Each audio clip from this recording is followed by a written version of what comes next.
Hello everyone, we are here in Venice for the 59th edition of the Venice Biennale.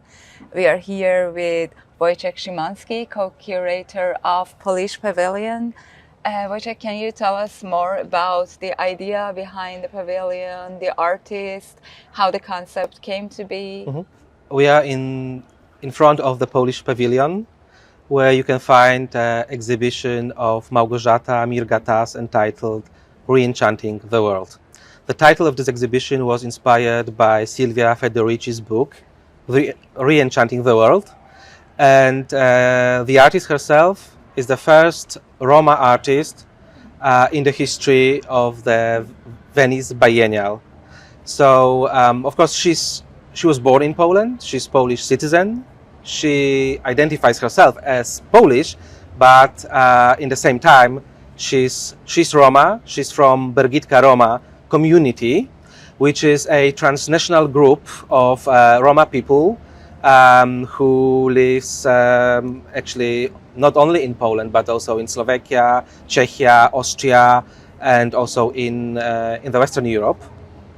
What makes our pavilion, not only national Polish pavilion, but really transnational structure. This pavilion, in a sense, belongs to everybody, as the Roma people live everywhere in the world.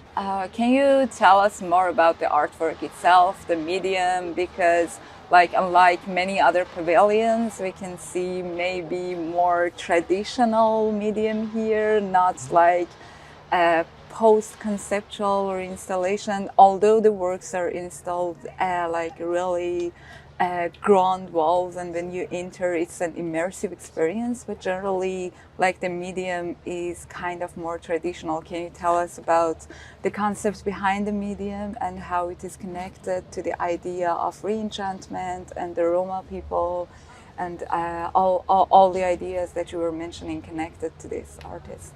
Inside the Polish pavilion, you enter, we call it the Palace of Roma Pictures. There is a textile installation, a kind of environment. You can come in, and our starting point was the Palazzo Schifanoia in Ferrara, which is a famous architectural structure from the 15th century, and inside this Renaissance palazzo you can find the Hall of Monts, 12 large frescoes, and it was this structure. It was a base for Małgorzata Mirgatas to create Polish pavilion and exhibition itself. However, the Palazzo Schifanoia in Ferrara is not the subject of this exhibition. Very important for our practice were two texts. The first one by Abi Warburg, German Jewish art historian, who is the author of fundamental interpretation of the palazzo itself, where he coined this beautiful idea of Nachleben, life after life of images. So in this conception, pictures and images are actually living beings. They travel across times, countries, centuries, and so on.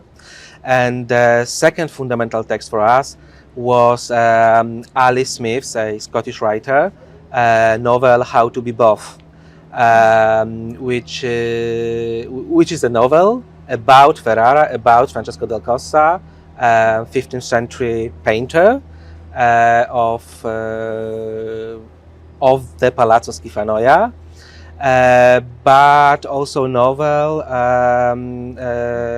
about contemporary London. So Abi Warburg showed us that images have their own life, and Alice Smith showed us that this structure, 15th century palazzo, is a very contemporary structure, which can be used as a tool to tell our own stories, our own history.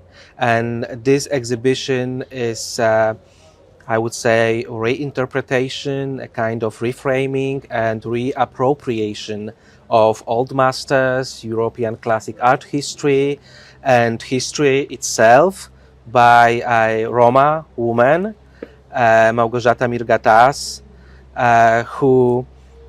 who's telling us history of the Roma with her own voice. Thank you so much. It was really interesting, and especially how you connected all this. Like, it's not only transnational, but like going through trans-spatial temporal and like bringing all together. That was super interesting. Thank you so much for being with us and talking to us. Thank you very much.